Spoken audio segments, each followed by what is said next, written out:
Caitlin Clark, Shohei Ohtani, Simone Biles, and the best sports moments of 2024.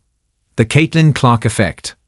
Last March, I met with David Levy, a former president of Turner. Levy was an architect of the network's and CBS's massive rights deal to broadcast the NCAA, a men's basketball tournament. That deal put the NCAA, a men's title game, on TBS every other year, including in 2024. But since the deal's 2010 start, cable TV has blurred viewers as subscribers cut the cord. The NCAA, a women's final, meanwhile, would be on a major network, ABC. So I asked Levy, if Caitlin Clark's your team went the distance, could the women's final outdraw? No way, he said. 3 weeks later, the early numbers came in. The women's final had outdrawn the men's by 4 million. Levy texted, 18.7 million viewers. Uncle, or should I say aunt. Baseball's almost worst nightmare. For a few chaotic days in late March, baseball was on the verge of utter catastrophe. That's not an overstatement. Shohei Ohtani is the most important player to come along in generations, and now he was the subject of an explosive gambling scandal that threatened to end it all. Federal investigators would quickly conclude that Ohtani had done nothing wrong. His longtime interpreter, Ippi Mizuhara, had stolen $16 million from Ohtani's bank account in order to place bets with an illegal bookmaker. Mizuhara has pleaded guilty to bank and tax fraud charges. The incredible part is how little all of this seemed to affect Ohtani.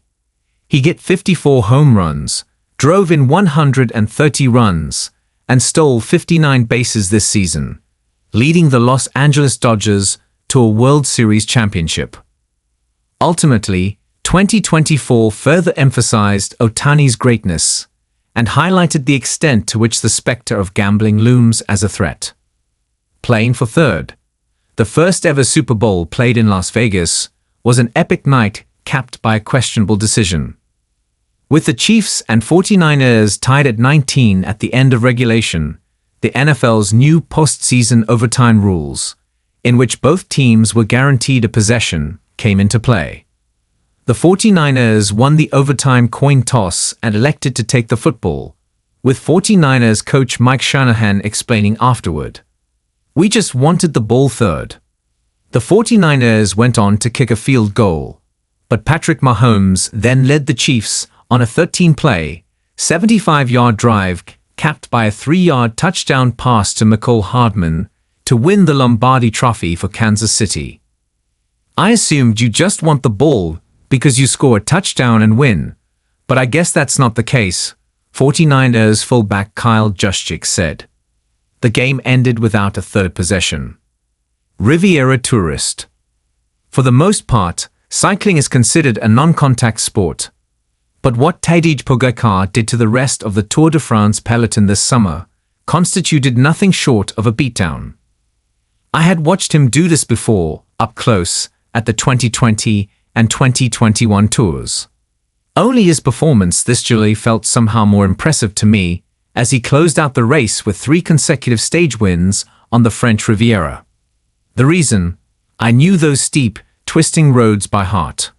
I was born just up the coast, and riding my bike over the years, I had struggled up those roads and thought I would pass out on those roads. Pogačar, already one of cycling's all-time greats at 26, made them look flat, like he was ambling to the boulangerie. Only at the end of the day, it wasn't a pain or chocolate waiting for him. It was the Tour's yellow jersey. Kick heard round the world. When you've spent half a lifetime watching England's national soccer team at major tournaments, there are a few things you come to expect. Things like agonizing near misses, agonizingly terrible misses, almost goals, disallowed goals, own goals, late collapses, early collapses, blow-ups, breakdowns, face blunts, meltdowns, traumatically bad penalty kicks, obviously, and the faint sense that the rest of the world is pointing and laughing at you. Here's what you definitely do not expect. spectacular overhead kicks in the final minute of stoppage time that double as do-or-die equalizers, averting certain calamity and propelling England toward a stunning knockout round win. Yet that is exactly what Jude Bellingham delivered when he launched himself into mid-air and swung his right leg above his head in the 95th minute of a Euro 2024 round of 16 encounter against Slovakia. It was a moment of such supreme artistry, audacity, and intestinal fortitude that I briefly knew what it must feel like to be Brazilian, or Italian, or Argentine, or Spanish. An improbable Olympic legend. My beloved wife and daughter came to Paris and saw the Eiffel Tower, the Arc de Triomphe, and Reagan. As in the Ernest Pwede from Australia, who mesmerized the Summer Olympics breakdancing competition with a baffling routine of awkward poses and footwork. The performance you've seen ridiculed a trillion times across the internet. My spouse and second-born saw her do it live. You can't believe how much they have dined out on this since. My son and I saw the US men's basketball team roll back to beat Serbia. Nobody cares. Everyone wants to hear about Reagan. It's like saying you were at Belmont for Secretariat. That is, Secretariat on two hooves, strangely bouncing around like a kangaroo. I'll never forget what my wife said that day when I asked her how she enjoyed the breaking. It was interesting, she said. She wasn't wrong. Marchand mania. As a former collegiate swimmer, I spent something like 7% of my waking hours at a pool. Few chlorinated things surprise me. For instance, I thought everyone knew that Olympians pee in the pool, until my editor informed me otherwise. That breaking news became the most read story of the Games. But I've never heard thousands of people scream in unison for one swimmer like the French fans did for Leon Marchand. Every time their hometown hero took a breath while swinging breaststroke. One of the few times athletes can hear the crowd while racing. Some 17,000 shouted "Allez." I get chills just thinking about it. The first Olympic swim meet I covered in Tokyo took place without fans. Experiencing the energy of the feral Parisian crowds made these games much more memorable. Biles is golden again. Simone Biles competed in the Olympics, and nothing too wild happened. That's it. That's the memory. The backstory is pretty familiar. Biles came to the Tokyo Games in 2021 as the greatest of all time. Suddenly, she wasn't able to twist in the air, was pulled out of the team final mid-event, and couldn't defend her 3 individual Olympic titles. Improbably, she put back on a competition leotard in 2023 to qualify for Paris. For a day or two at these games, it looked as if a calf injury could hold her back, and that was briefly dramatic. Then she led the US women to team gold and fought for the all-around crown and won it. She looked exactly like the new normal version of Simone Biles. The rest of the competition didn't go entirely to plan.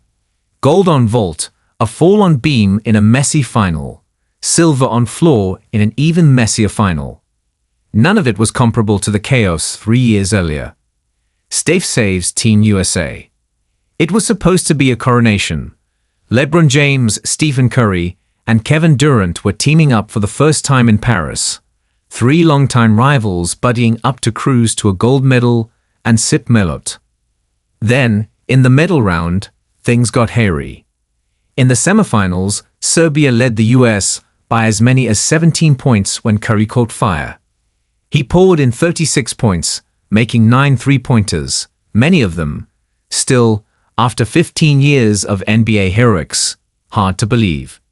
In the final, the host nation made another charge at the Americans, and Steph did it again. This time he made 4 three-pointers in the last 3 minutes.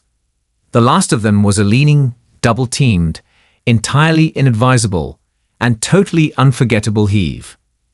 Even for someone who has seen every triple Curry has ever taken, the moment stood out. "I impressed myself," Curry said. Freed from desire. Anyone who spent a second at the Olympics left with one thing stuck in their head. Nay, nay. The 1996 song, Freed from Desire, by Gala has long been adopted and adapted by European sports fans inside the stands at soccer matches and galleries at the Ryder Cup.